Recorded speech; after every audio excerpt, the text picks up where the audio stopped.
you have a child with whom you argue a lot about the time they spend playing video games.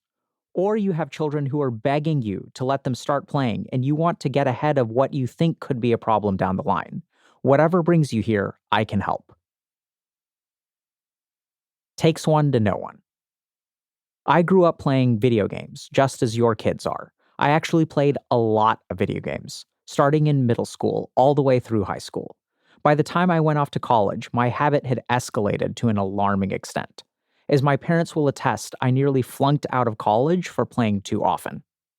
Unfortunately, I'm not exaggerating. My first year of college, I managed to creep by with less than a 2.0 GPA. My second year wasn't a whole lot better. That was the year I stayed up so late playing video games one night, I slept through my Spanish final. I didn't even try to explain to my professor what happened. I just kind of ghosted him in the whole mortifying situation. My gaming was clearly a problem.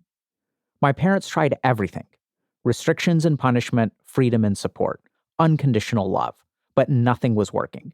After 2 years of college, I flunked out. At that point, we were almost out of options. My parents decided that I needed to get away from my American way of life and move to India, where they had both been born and raised. Even I agreed. It felt drastic, but at that point, drastic was all I had left. I boarded a plane and moved into an ashram. That was a revolutionary change for me. In the ashram, I learned that the thoughts in my mind could be controlled. For years, I had been struggling to overcome my thoughts, my desires. My mind was constantly thinking about gaming. I was reading about it, talking about it, thinking of trying a new strategy when I went to bed. I was getting distracted when I was walking to class. I was watching videos while I was eating. The idea that I could control my thoughts, rather than my thoughts about gaming being in constant control of me, that changed everything. I was so taken by these revelations that I decided I wanted to join the group and become a monk, but my teachers there rebuffed me. Becoming a monk was about renouncing your life, they explained. But I had earned nothing thus far, and therefore I had nothing yet to renounce. You're just escaping, they told me. Go become successful first, they said, and come back when you're ready to renounce that success.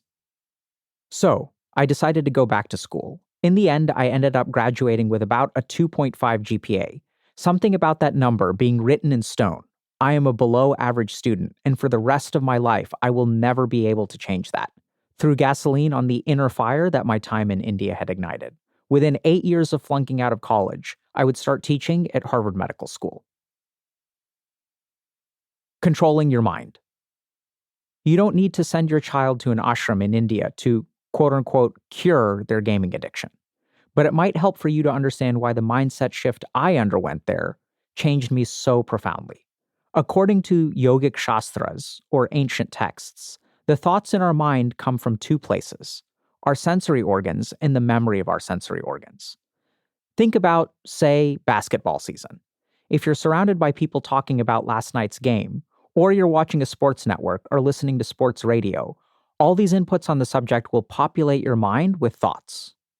As your mind gets populated with these thoughts, you will likely engage in talk about basketball even more. We see this working in both positive and negative ways. For example, a child who is constantly exposed to a certain language will use the same language. They're learning. But the same thing is at work in, for example, children who have experienced trauma. When a child is told day after day that they are worthless, they start to internalize those thoughts. That's also learning, but it certainly isn't healthy or productive. The challenge you now face is that game developers are colonizing your child's mind with the games themselves, conversations in discussion forums about them, Twitch streams, YouTube shorts, and endless TikToks of gameplay. It's no surprise that your child is constantly thinking of gaming. They simply don't have the power to resist. Pay attention to the games your child plays. Look at the sounds, the sights, and the colors projected when things happen. For every level they conquer, they get a bright trophy and a satisfying sound. It's so gratifying sensorially. And so the game sinks even further into your child's mind. This is what you're fighting against: a tide of thoughts in your child's mind. But what you need to do is stop fighting. Instead, you need to decolonize their mind. That's why I advocate for small progress at whatever cost. It's not just the gaming you have to restrict. The more you can shut down or slow down the massive amounts of sensory input they get from gaming.